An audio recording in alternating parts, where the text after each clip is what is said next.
नमस्कार दोस्तों, आपका स्वागत है चैनल योगा विद विकास में। दोस्तों, आज मैं आपको बताने वाला हूँ कि हमारे प्राचीन समय में तपस्वी कैसे अपने आप को लंबे टाइम तक भूखे प्यासे रखते थे और तपस्या पे बैठे रहते थे।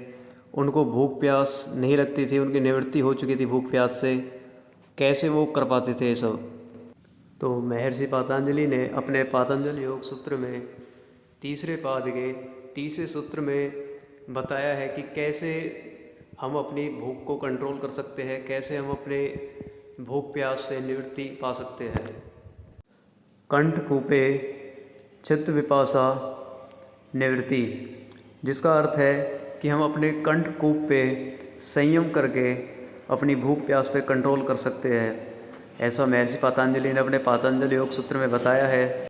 किसी एक ध्येय विशेष पे धारणा, ध्यान और समाधि तीनों का एक हो जाना संयम है। महर्षि पतंजलि के अनुसार जब हम अपना संयम कंठकूपे पे लगाते हैं तो हमारे अंदर एक एनर्जी होती है जो हमें भूख प्यास से बचाती है, हमें भूख प्यास का एहसास नहीं होता है। कंठ हमारे गले के पास, जहाँ पे हमारी जीवा का अंत होता है, नीचे गले के पास हमारा कंठ होता है, जहाँ पे हमें संयम करना होता है, वहाँ पे हमें ध्यान लगाना होता है।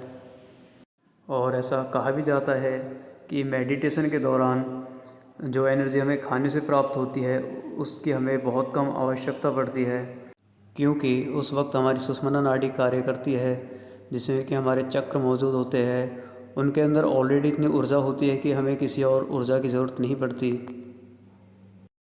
अभी वर्तमान समय में तो ये मानना असंभव सा ही प्रतीत होता है, लेकिन प्राचीन काल में ऐसा होता था, हमारे ग्रंथों में लिखा है। और जो हमारे ग्रंथों में लिखा है वो साइंस अभी ढूंढ पा रही है। तो हम बिल्कुल इनकार भी नहीं कर सकते इस बात से कि पहले जो हम कर पाते थे वो हम अभी नहीं कर पाते हैं, क्योंकि जो सिद्धि प्राप्त कर लेता है सिर्फ वही ये कार्य कर सकता है। और हो सकता है कोई कर भी पा रहा हो, क्योंकि जो ये सब कर पाते हैं वो हमारे बीच में नहीं रहते हैं।